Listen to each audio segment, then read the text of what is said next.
오늘은 예수 그리스도의 계보라라는 제목으로 말씀의 은혜를 나누겠습니다. 이제 오늘부터 제가 마태복음의 강해를 시작하려고 합니다. 마태복음은 신약 성경에서 제일 처음에 등장하는 복음서입니다. 아마도 여러 복음서 가운데서 이 마태복음이 초대교회 신자들 속에서 가장 많이 알려지고 읽혀졌던 성경이었기 때문이지 않을까, 그렇게 우리가 추측을 합니다. 그래서 우리가 다시 이 마태복음을 읽어나가면서 성경이 말하고 있는 복음, 성경이 말하고 있는 예수 그리스도에 대해서 다시 한번 확인하면서 저와 여러분의 믿음이 날마다 또 주님 안에서 새롭게 자라나는 복된 은혜의 시간들이 되기를 주의 이름으로 축복합니다. 할렐루야. 먼저 마태복음의 서론이에요. 첫 번째로 마태복음의 저자입니다. 마태복음의 헬라어 원전 제목을 보면은 카타마타이온이라고 해서 마태에 의한이라는 말이 첨가되어 있습니다. 그래서 이 마태복음은 이 책을 마태 자신이 기록했다라는 말이 이 마태복음 속에는 등장하고 있지 않지만 초대교회 모든 기록들이 일치하게 이 복음서를 마태가 기록했다라고 증거하고 있으므로 우리는 이 복음서를 마태가 쓴 것으로 보고 있습니다. 그럼 마태가 누구냐라고 하면은 이 마태는 예수님의 12제자 가운데 한 사람으로 예수님을 따르기 이전에 직업이 세리였던 사람입니다. 마태복음은 우리가 조금 있다가 읽겠지만 마태가 직접 등장하고 있어요. 그래서 다른 복음서를 보면은 이 마태 이름이 원래는 레위라고 나와요. 마가복음 2장 13절로 14절에 읽어드릴게요. 예수께서 다시 바닷가에 나가시다 큰 무리가 나왔거늘 예수께서 그들을 가르치시니라. 또 지나가시다가 알페오의 아들 레위가 세간에 앉아 있는 것을 보시고 그에게 이르시되 나를 따르라 하시니 일어나 따르니라 라고 이렇게 나와요. 여기서는 마태 이름이 친한 자라는 이름의 뜻을 가진 레위라고 나와요. 세관에 앉아있던 세리 레위죠. 누가복음에도 동일한 내용을 다루는 그 내용을 보면 거기서도 이름이 레위로 나옵니다. 그런데 정작 이 마태복음에서는 마태 자신의 이름을 가리켜서 레위라고 하지 않고 마태라고 개명된 이름을 부릅니다. 마태복음 9장 9절 읽어드리겠습니다. 예수께서 그곳을 떠나 지나가시다가 마태라 하는 사람이 세관에 앉아있는 것을 보시고 이르시되 나를 따르라 하시니 일어나 따르니라 이렇게 나오죠. 마태라 하는 사람이라고 말하고 있어요. 그래서 예수께서 마태 집에서 앉아 음식을 잡수실 때에 많은 세리와 죄인들이 와서 예수와 그의 제자들과 함께 앉았더니 이렇게 나와요. 그래서 여기서는 마태가 세리인데도 불구하고 레위로 안 나오고 마태라는 이름으로 나옵니다. 그럼 왜 이 레위와 마태가 동일 인물인가 하면은 예수님의 12제자 가운데서 세리라는 직업을 가진 자는 한 명밖에 없기 때문이에요. 그죠? 그래서 우리는 이 세리 마태가 세리 레위였다라는 것을 우리가 알 수 있습니다. 그래서 모든 성서학자들이 마태와 레위를 동일 인물로 보는 것에 의견을 같이 합니다. 한편 이 마태라는 이름은 그 이름이 하나님의 선물이라는 뜻입니다. 그래서 많은 학자들은 아마도 마태의 본명은 레위였는데 예수님을 만나고 난 뒤에 제자로 부름받고 나서 그의 이름을 하나님의 선물이라는 뜻을 가진 이 마태라는 새 이름으로 바꿔서 사용한 것이다 라고 우리가 그렇게 이해를 합니다. 그럼 우리가 앞에서 읽었던 마태복음에 등장하고 있는 그 본문에서 마태가 왜 다른 복음서하고는 다르게 자기 이름을 레위가 아니라 마태라는 이름으로 바꿔서 사용하고 있느냐라는 거예요. 이게 첫 번째 질문이죠. 그것은 아마도 원래 세리였던 레위가 예수 그리스도를 만나고 나서 새 사람이 된 감격과 감동, 기쁨을 이렇게 마태라는 새 이름을 표시함으로 인해서 자기의 기쁨을 표시했다. 자신의 감격을 지금 예수를 만난 그 첫 감격을 그 새 이름을 통해서 지금 표시하고 있는 거예요. 이런 거죠. 예를 들어서 예수님이 그를 불렀을 때 그는 기꺼이 예수님을 따랐을 뿐만 아니라 자기 친구들까지 불러서 예수님을 모시고 잔치를 배설하게 되었습니다. 그러면서 그 잔치 자리에서 자신의 새 이름을 기록함으로 말미암아서 마태는 자기 자신의 인생 속에서 예수를 만난 이때를 평생 잊지 않고 기억하며 그의 마음속에 깊이 새기고 있음을 그 이름을 통하여서 표현하는 거죠. 그와 동시에 이제 자신이 완전히 새로운 사람이 되었음을 이렇게 그의 새로운 이름을 사용하는 식으로 표현하고 있는 것입니다. 바울식으로 말하자면은 마태는 예수 그리스도로 말미암아 구원받은 하나님의 자녀가 되었을 뿐만 아니라 새로운 피조물이 된 거죠. 지금 그런 표현인 거예요. 여러분, 우리도 마찬가지예요. 예수를 만나면 우리가 달라지잖아요. 새로운 피조물이 되는 거예요. 그죠? 그래서 이름은 똑같이 제 이름이 이형이잖아요. 예수를 믿기 전에도 이형이었고 예수를 믿어도 이형이에요. 이 이름은 안 바뀌어요. 경상도에 가면 제 이름은 이행이 목사님이 됩니다. 이행이 목사님 이럽니다. 제 이름 가지고 아주 재밌어요. 형자가 발음이 안 되나 봐요. 우리 장모님도 그렇게 부르셔. 여튼 여러분, 이름은 똑같은데 본질이 바뀐 거잖아요. 우리 안에서 예수 그리스도로 새로운 피조물로 우리가 거듭난 존재가 된 거죠. 김육도 목사님에 대한 유명한 일화가 있습니다. 이제 한국 선교 초창기 시절에 유명한 깡패였던 김육도가 예수를 믿고 변화를 받아서 목사가 되었지 않습니까? 이제 깡패 김육도가 예수를 처음 믿게 되었을 때 이 사람이 얼마나 감격했는지 이제 사람들에게 김익두는 죽었다라고 하는 이 부고장을 써서 다 보냅니다. 그러니까 깡패 시절에 얼마나 질이 나빴고 못됐는지 사람들이 김익두가 죽었다고 하니까 다들 좋아하는 거예요. 신나는 거예요. 그런데 웬걸 어느 날 갑자기 김익두가 죽었다고 하는 그 김익두가 딱 나타난 거 아닙니까? 그래가지고 그 시장판에 나타나니까 사람들이 놀랍기도 하지만 그 사람이 변화된 사람인가 맞나 싶어가지고 시험 삼아서 물을 확 끼얹었다고 합니다. 어떤 사람이. 그러니까 김욱도가 그 물을 다 받고도 아무 소리도 안 하고 톡톡 물을 털어내면서 그 물을 끼얹은 사람에게 하는 말이 이렇게 얘기했다고 합니다. 너는 옛날에 김익두가 죽었다는 그 사실로 기뻐해라. 만약에 옛날에 김익두가 살아 있었다면 너는 요절이 났을 것이다. 그래서 이 김익두가 이제 목사님이 됐잖아요. 은혜를 받아서. 목사가 되고 난 뒤에 부흥회를 인도하러 한 번은 또 이 고개를 넘어가고 있는데 너무 더워서 산꼭대기에서 쉬고 있는데 맞은편에서 이제 술에 취한 사람이 어슬렁 기어 올라오는 거예요. 그래 놓고는 이제 앉을 자리가 이제 별로 많지 않았나 보죠. 그러니까 이 술에 취한 사람이 김익두 목사를 보고 시비를 거는 겁니다. 야, 왜 너가 나보다 먼저 와서 여기 앉아 있느냐? 그게 지 자리야? 그래 놓고는 말도 안 되는 시비를 걸면서 이게 이제 술 취한 김에 막 사람을 때리는 거죠. 폭력을 행사한 거예요. 그 방작패듯이 때리는 그 사람의 매를 그냥 그대로 다 맞은 겁니다. 얼마 동안 맞아서 이제 좀 흥분이 가라앉으니까 이 김익두 목사님이 이렇게 얘기했다고 합니다. 형님 다 때리셨소? 그러니까 이게 또 화가 나는 거야. 이게 술 취한 사람이 이게 아직 정신을 덜 차렸구만 하고 또 때리려고 하니까 그때는 정색을 하면서 김익두 목사가 이렇게 말했다고 합니다. 내가 예수 믿고 복은 자네가 받았네. 그러니까 무슨 소리인지 해서 또 이제 얼른 깜짝 놀래가지고 눈을 동그랗게 뜨니까 내가 김익두를 안 해. 그러더라. 이 사람이 김익두라는 소리를 들으니까 이제 벌벌 떠는 거죠. 죽었다 싶은 거죠. 얼굴이 안색이 변하면서 초죽음이 된 거예요. 그래서 김익도 목사가 그때 하는 말이 내가 예수 믿기 전이라면 당신은 오늘 장례식 날이었겠지만 내가 예수 믿어서 예수 믿은 덕에 당신이 산 줄로 알아라.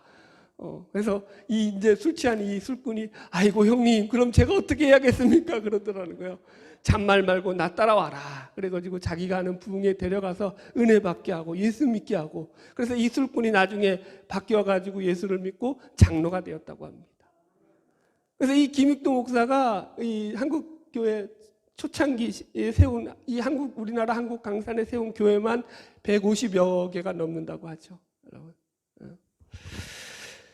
여러분 우리가 오늘 지금 마태복음의 저자인 이 마태의 이름에 대하여서 살펴보았습니다. 마태라는 이름이 귀한 것은 그가 예수 그리스도를 만나고 난 뒤에 하나님의 사람으로 완전히 새롭게 변화된 존재로서 그 삶을 살아갔기 때문이라는 거예요. 여러분들 바라기는 저와 여러분이 하늘나라에 그 생명책에 하나님의 생명책에 그 이름이 기록되어 있는 귀하고 복된 하나님의 자녀들로 살아가기를 주의 이름으로 축복합니다. 할렐루야. 두 번째 마태복음의 기록 연대와 목적입니다. 대체로 모든 신학자들과 주석들은 사복음서에서 제일 먼저 쓰여진 복음서를 마가복음서로 보고 있습니다. 그러니까 마태복음은 마가복음보다 좀 후대에 쓰여진 복음서로 봅니다. 그럼에도 마태복음이 왜 그러면 신약 성경 가운데 제일 첫 번째 성경이 되었는가 하면 마태복음은 복음서 중에서도 구약에서 예언되어 있는 예수 그리스도를 가장 잘 설명하고 있는 책으로서 다른 어느 복음서보다도 구약과 신약을 잘 연결하고 있기 때문이다로 보고 있습니다. 일단 사복음서는 모든 복음서가 기록 목적이 분명합니다. 물론 복음서의 가장 핵심되는 내용이죠. 가장 첫 번째 되는 기록 목적은 예수 그리스도가 하나님으로서 우리의 모든 죄를 구원하시기 위하여 이 땅 가운데 오신 하나님의 아들로 우리의 구원자여 구세주임을 증거하는 책이죠. 이게 가장 본질적인 내용이죠. 그럼에도 불구하고 각각의 복음서마다 조금씩 차이가 있는 것이 뭐냐면 예수 그리스도가 누구인가를 알리는 방법에 있어서 각각의 복음서들은 자신들의 글을 읽고 있는 그런 각각의 독자들에 따라서 그 복음서의 대상들에 따라서 예수를 설명하는 방식이 약간씩 차이가 나다라는 거예요. 이해하시겠죠? 예를 들어 볼게요. 마가복음부터 예를 들어 볼게요. 마가복음의 1장 1절에 보면은 이렇게 나와요. 마가복음은 하나님의 아들 예수 그리스도의 복음의 시작이다. 이렇게 나와요. 그러니까 마가복음에서는 시작 자체가 어떻게 돼 있어요? 하나님의 아들 예수 그리스도라고 소개하고 있다고. 예수를요 하나님의 아들로 써요.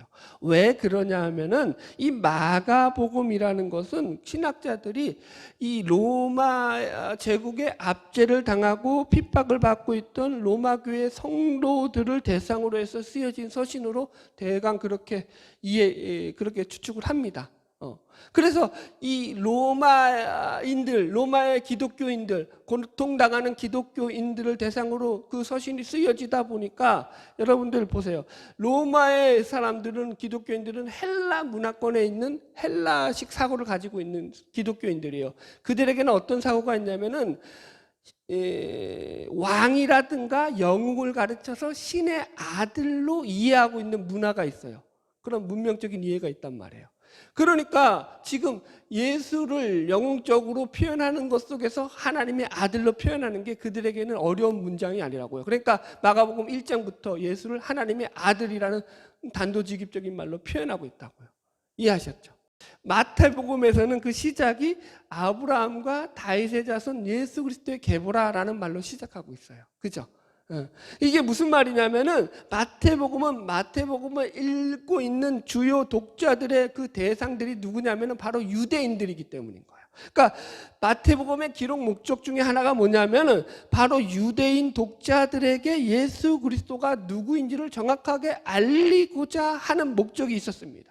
그래서 마태는 예수님이 너희들이 이제껏 읽어왔던 구약에서 예언되고 계시되어 왔던 바로 그 메시아가 바로 이분이다를 소개하고 있는 거예요. 그래서 지금 이 아브라함과 다윗의 자손 예수 그리스도라고 지금 마태복음 1장 1장에서는 예수님이 소개되고 있다라는 거예요. 이게 마태복음서가 가진 특징이에요.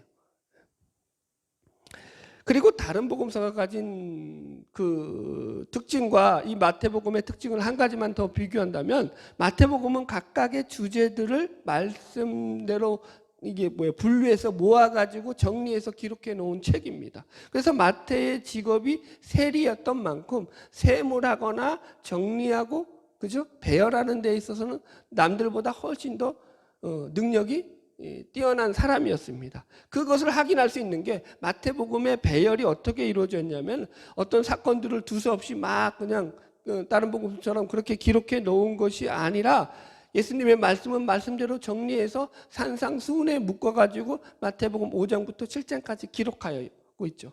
그리고 또 8장부터 9장까지는 예수님의 기적에 대한 사건들을 중심적으로 모여서 그 내용을 기록하고 있고요.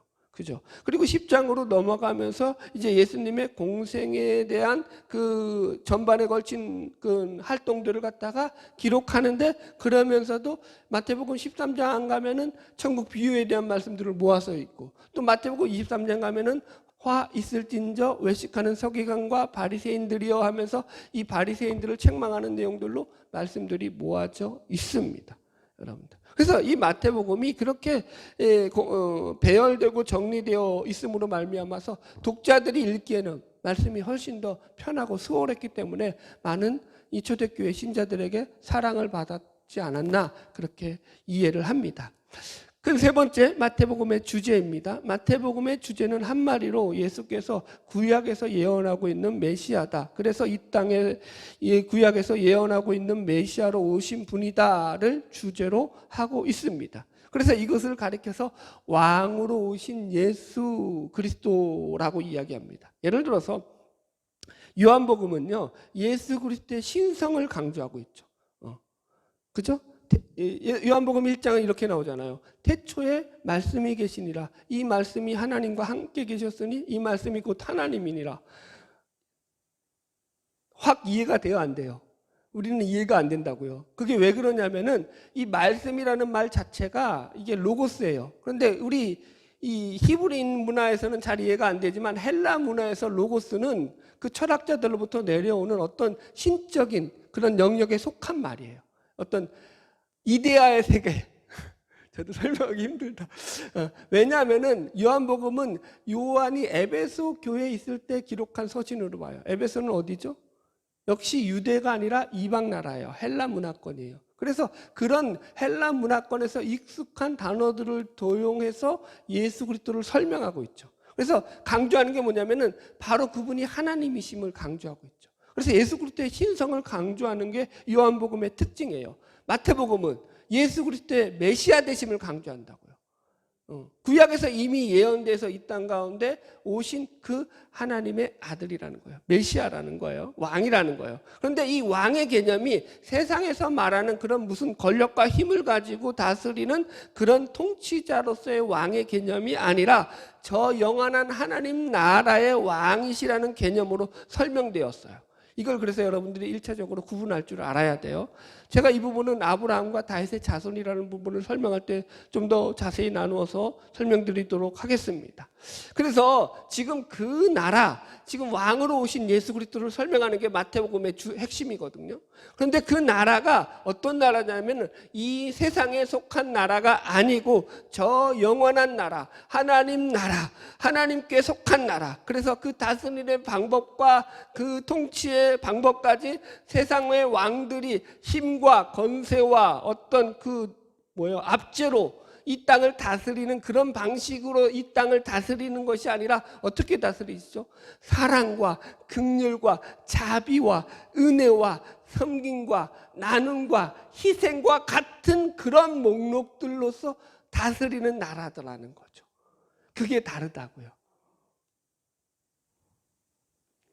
그래서 여러분 우리가 마태복음을 앞으로 읽어나가면서 예수 그리스도에 선포된 이 왕적 지위와 왕적 교훈을 이해하게 될 텐데 그것을 우리가 여러분 이게 어떻게 선포되고 있는지를 잘 이해하셔야 돼요.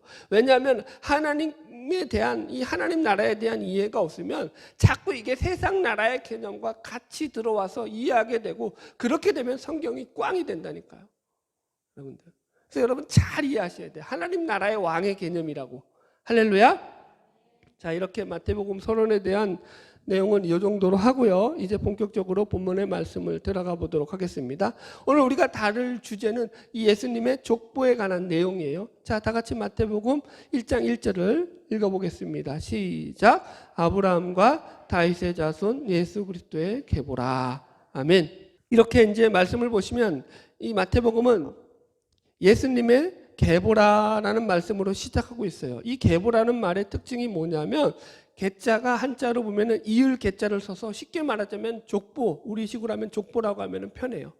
말을 왜 이렇게 어렵게 했는지 모르겠는데 여튼 예수 그리스도의 족보다라고 생각하시면 돼요. 그래서 헬라어 원어도 보면은 이게 게네시스예요. 계보가. 그래서 그 말이 시작, 기원, 족보 이런 뜻을 가지고 있는 거예요. 그래서 지금 성경에서 이 예수님의 족보에 대한 이야기로 마태복음이 시작하고 있다라는 거예요. 예. 왜 그러냐 하면은 성경을 여러분 큰 시각으로 한 틀로 보는 시각 중에 하나가 뭐냐면 바로 이 족보로서 성경을 보는 거예요. 하나의 족보로서 성경을 보는 거예요. 그래서 성경은 결국 어떤 이야기라고 할 수 있냐면 예수 그리스도의 족보를 풀어주는 책이다라고도 우리가 이해할 수가 있습니다. 그럼 왜 마태가 이렇게 족보라는 주제로 말씀을 시작하고 있느냐라고 하면은 이것이 유대인들을 설득하는 가장 효과적인 방법이 바로 이 족보라는 방법이기 때문인 거야. 우리들보다 족보에 대한 개념들이 그들은 훨씬 더 발달돼 있다고요. 우리는 족보는 누가 따지죠? 우리나라에서는 족보는 양반 집안이나 따지죠. 무슨 말인지 이해하시겠죠? 우리는 그거 따진다고요. 양반들이 족보 따지죠. 평민들이 족보 따져요? 이해하셨죠? 근데 유대인들은 유대인들 전부가 다 이 족보에 대해서 매우 집착하는 성향이 있어요. 왜 그러냐면은 이들은 아브라함이라는 그 조상으로부터 한 조상으로부터 인물로부터 나온 자들이기 때문에요. 그래서 그들이 아브라함의 자손이라고 하는 것에 대해서 어마어마한 자부심을 가지고 있죠. 이해하셨죠? 그래서 족보를 따진다고요, 여러분들. 그래서 창세기 우리 강해에서도 들었지만 창세기에서 다 그게 무슨 이야기였어요, 사실은? 족보 이야기였잖아요. 그죠? 그죠? 이삭의 족보라, 야곱의 족보라, 이렇게 나온다고요, 여러분들. 그래서 여러분, 유대인들에게서 이 아브라함이 가지는 의미가 뭐냐면은 이스라엘 민족의 역사적 뿌리가 되는 조상으로서 그들은 이 족보를 중요시함으로 말미암아서 자신들이 다른 민족과는 다른 특별한 자들임을 그렇게 생각하며 살았다는 거예요. 민족의 자긍심이죠. 아브라함의 자손이라는 자긍심이 있었다는 거예요, 여러분. 그러니까 족보를 그렇게 좋아하는 거예요. 자, 두 번째, 그러면은 왜 다윗의 자손이냐? 아브라함의 자손이라는 의미가 거기 그런 의미가 있는 거죠. 그럼 왜 다윗의 자손이라는 것은 뭐냐면, 이 다윗의 자손이라는 말도 뭐냐면 다윗의 왕권을 이룬 왕으로서 이 땅 가운데 오신 메시아를 강조하기 위해서 지금 이 마태가 다윗의 자손이라는 말을 사용하고 있어요. 그런데 이것이 유대인들에게는 엄청나게 중요한 문제죠. 다윗의 자손이냐 아니냐라는 거. 왜냐하면은 이 유대인들이 생각하는 메시안, 그들이 생각하는 기름 부은 자 그리스도는 누구로부터 와야 돼요? 다윗의 자손으로부터 와야 되거든요, 여러분들. 여러분, 만약에 예수님이 이런 혈통적이고 법적인 근거를 가지고 예수님의 정통성을 마태가 증명하지 않았다라고 한다면 유대인들은 예수를 환영할 이유가 하나도 없는 거예요. 만약에 예수가 구약에서 예언된 대로 다윗의 왕권을 이룬 메시아로 이 땅 가운데 오셨다라는 것이 사실이라고 한다면 유대인들은 이 예수에 대해서 흥분하고 환영할 수밖에 없는 거죠. 그죠? 우리가 그래서 잘 알고 있잖아요. 주일날 종려나무 가지 흔들면서 이 사람들이 예수가 예루살렘 성으로 들어갈 때 어떻게 했다고요? 다윗의 자손이여 어서 오소서 하고 환영했다고요. 환영할 때 그 이름이 뭐였다고요? 다윗의 자손으로 환영했다고요. 메시아로 환영했다고요. 여러분, 그거라니까요, 여러분. 그래서 이런 이유 때문에 지금 마태복음은 예수님의 족보 이야기로 말씀을 시작함으로 말미암아서 이 마태복음의 독자들이었던 유대인들의 관심과 한심을 살고자 했다라고 우리가 1차적으로 이해할 수 있습니다.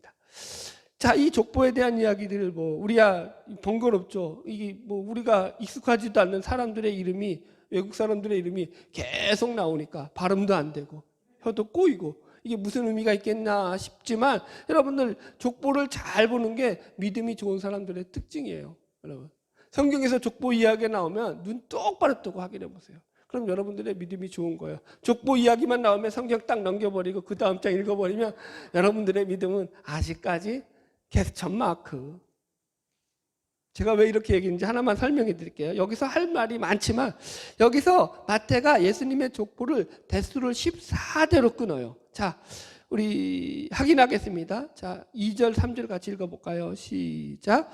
아브라함이 이삭을 낳고 이삭은 야곱을 낳고 야곱은 유다와 그의 형제들을 낳고, 자, 이렇게 쭉 나가서, 자, 여기 6절로 가보세요. 6절 시작.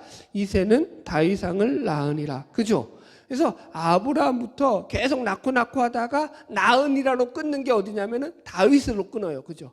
아브라함부터 다윗까지가 한 대예요. 그다음에서 그 뒤에 다윗은 우리아의 아내에게서 솔로몬을 낳고 솔로몬은 르호보암을 낳고 이렇게 쭉 나가다가 자 11절로 가봅시다. 11절 시작. 바벨론으로 사로잡혀 갈 때에 요시야는 여고냐와 그의 형제들을 낳으니라. 이렇게 끊는다고요. 그죠?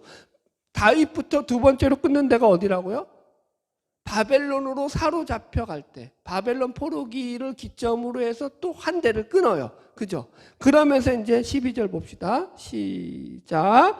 바벨론으로 사로잡혀 간 후에 여고냐는 스알디엘을 낳고 스알디엘은 스룹바벨을 낳고 이렇게 쭉 나오다가 16절 시작. 야곱은 마리아의 남편 요셉을 낳았으니 마리아에게서 그리스도라 칭하는 예수가 나시니라. 이렇게 나와요. 그래서 이제 바벨론으로부터 예수 그리스도까지를 또 한 대를 끊어요. 그래서 3대로 끊었다라는 거예요. 아브라함부터 다윗, 다윗부터 바벨론, 바벨론으로부터 예수 그리스도까지 그렇게 3대를 끊었어요. 왜 끊었느냐? 여기 17절에 나와요. 그 이유를 같이 봅시다. 시작. 그러즉 모든 대수가 아브라함부터 다윗까지 14대요 다윗부터 바벨론으로 잡혀갈 때까지 14대요 바벨론으로 사로잡혀간 후부터 그리스도까지 14대더라. 이렇게 나와요. 그러니까 이 3대 3대로 끊은 이유가 뭐냐면 이게 그 대수를 14대라고 해서 그 14대라는 것에 포인트를 주고 그 14대로 통일하기 위해서 지금 이렇게 끊어서 설명을 하고 있는 거예요. 잘 따라오셔야 돼요. 왜 그러냐? 그럼 왜 이 14대라는 게 무슨 의미냐면은 14라는 의미가 뭐냐면 히브리 이름 가운데서 다윗의 이름의 숫자 값이 14예요. 영어로 데이비드잖아요. 그래서 DVD잖아요. 영어로. 이게 히브리 이름으로 하면 달렙, 바우, 달렙이라는 말로써 그 히브리에는 그 자음마다 다 숫자 값이 있어요. 그 숫자 값이 달렙, 바우, 달렙으로 그 숫자 값을 합치면 4와 6과 4가 돼요. 4 더하기 6 더하기 4는 얼마예요? 14. 됐죠? 그래서 그 이름값이 뭐라고요? 다윗의 이름을 상징하는 숫자값이 14대예요. 이해하셨죠? 여기까지? 그래서 지금 우리는 14라는 숫자가 익숙해요? 안 익숙해요? 안 익숙하죠? 그죠? 네. 저는 익숙해요. 왜 익숙한 줄 아세요? 제가 학교에서 다닐 때 14번을 제일 많이 했어. 제 번호가. 나하고 관련이 없으면 안 익숙하다니까? 이해하셨어요? 아유. 웃음 한번 통했네. 다행이네. 정신 차리시라고. 자, 다시 할게요. 그래서 14라는 게 우리한테는 낯설지만 이 히브리인들에게, 유대인들에게는 익숙한 숫자예요. 무슨 숫자로? 다윗의 이름을 상징하는 숫자 값으로. 그죠? 그런 데다가 7 곱하기 2라고요. 7 곱하기 2는 7의 완전수에다가 2를 곱한 거라고요. 완전수의 완전수니까 얼마나 더 자기들에겐 좋은 의미겠어요. 그래서 이 14라는 숫자는 그들에게 아주 좋은 의미를 담고 있어요. 그래서 마태는 이 14라는 숫자를 들어 맞추기 위해서 지금 3대로 끊었어요. 자, 그러면 자 보세요. 여기서 보면은 이 대수가 정말로 14대가 정확히 역사적으로 맞느냐라고 하면은 그렇진 않아요. 다윗부터 바벨론으로 이거하기 전에 등장하는 그 족보만 보더라도 열왕기서에 볼 때 그 열왕기서에 보면은 여기에서 등장하지 않는 몇몇 왕들의 이름이 빠져 있는 게 나와요. 확인해 볼게요. 8절 한번 읽어봅시다. 같이 읽을게요. 시작. 아사는 여호사밧을 낳고 여호사밧은 요람을 낳고 요람은 우시아를 낳고 이렇게 나왔잖아요. 그죠? 그래서 여기서 보면 요람이 우시아를 낳았다고 나오는데 열왕기서에서 이 왕에 대한 그 역사의 기록을 보면은 요람 다음에 우시아가 아니라 아시아가 있고 요아스가 있고 아마샤가 있어요. 이 3대가 빠져 있다고요. 그리고 바로 이 요람으로 연결돼 있다고요. 무슨 말인지 알았죠? 왕이 3명이 빠져 있다니까요. 지금 이 족보대로 하자면 실제 족보대로 하면은 그럼 14대인 거예요? 아닌 거예요? 아닌 거예요. 그러니까 지금 이 말인 것은 마태가 14대를 맞추기 위해서 고의적으로 왕들의 이름을 몇 명 생략한 거라고요. 이해하시겠죠? 이게 우리에게는 문제가 될 수 있을지 몰라도 유대인들이 이 글을 읽을 때는 이게 문제가 안 되더라는 거예요. 왜 안 될까요? 이거 지금 이름이 빠졌다는 걸 유대인들이 알까요? 모를까요? 이걸 읽으면서. 너무나 잘 알죠. 이 열왕기서가 있는데 자기들의 역사서로 거기하고 다른 게 원본하고 다른데 왜 모르겠어요? 눈 뜨고 글을 읽으시면 다 알죠. 그럼에도 불구하고 마태가 고의로 뺐다는 것을 잘 알면에도 불구하고 그게 문제가 안 되는 것은 이 글을 쓴 저자가 14대라는 다윗의 이름에 우리가 좋아하는 이 다윗의 왕권에 포커스를 맞추기 위해서 일부러 뺐구나라고 얼마든지 이해한다고요. 이해하셨어요? 따라오셨어요? 14대라는 의미가 그만큼 중요하다라는 거예요. 그래서 왜 14대를 강조하느냐? 이 분이야말로 다윗의 왕권을 이어서 이 땅 가운데 메시아로 오신 분이다를 마태가 강조하기 위해서 지금 이렇게 표현하고 있더라는 것입니다. 자, 말씀을 적용하겠습니다. 왜 이렇게 마태가 예수님을 소개하는데 아브라함과 다윗의 자손이라는 부분에 집착하고 있느냐라는 거예요. 왜일까요? 여러분들은 설교를 들으면서 어떤 느낌이 들었어요? 마태는 자신이 증거하고 있는 이 글을 읽는 유대인들 가운데서 한 명만이라도 이 글을 읽고서 예수 그리스도가 누구인신가를 정말로 바르게 깨달아 알아서 그들 가운데서 한 명이라도 구원의 역사가 일어나기를 바랬다라는 거예요. 그래서 어떻게 보면 한쪽으로 좀 치우쳐진 해석의 그 위험성을 가지고 있음에도 불구하고 마태는 이렇게 기록을 하고 있는 거예요. 여러분, 이 글을 읽는 자들 가운데 구원받을 신자가 한 명이라도 생겨나면 나는 그것으로 족하다. 이게 마태가 이 마태복음을 쓴 목적이라고요, 여러분. 이해 가시겠습니까, 여러분들? 그래서 마태는 자기가 조금은 정확하지 않는 한쪽으로 치우쳐 보일 수 있는 그런 글일지라도 마태의 입장에서는 최선을 다해서 지금 예수 그리스도의 복음을 증거하고 있다라는 거예요. 여러분, 이런 복음에 대한 열정, 구원에 대한 열정을 우리도 마태에게서 그러므로 배워야 한다고요. 바울도 같은 동족인 유대 민족의 구원을 위해서라면 자신은 저주를 받아 그리스도에게 끊어질지라도 원한다라고 할 만큼 그렇게 간절한 마음을 가지고 소원했던 것을 우리가 잘 알고 있습니다. 여러분, 저와 여러분 마찬가지예요. 모두 오늘 마태와 같이 한 영혼의 구원을 위해서 여러분 우리가 최선을 다해야 되는 거죠. 우리가 먼저 구원받았잖아요. 할렐루야. 남과 비교하지 말고 제발 좀. 여러분, 내가 잘나고 저들은 못났다로 가가지고 예수가 증거된 적이 한 번이라도 있냐고요. 그래서 예수가 증거되면 얼마든지 증거하세요. 예수 믿어서 잘 살았어. 좋아요. 그래, 예수 믿어서 잘 살아가지고 그래서 예수를 증거하고 있는 인간이 있던가요? 잘 사는 거 가지고 자기 영광 나타내기 바쁘지 예수 이름 나타내던 인간이 누가 있던가요? 아니라니까요. 내가 잘 살고 못 살고가 아니고 내가 편하고 힘들고가 아니라 내가 어떤 환경에 처했던지 어떤 상황에 처했던지 예수를 증거하기에 최선을 다해서 살아가야 된다고요.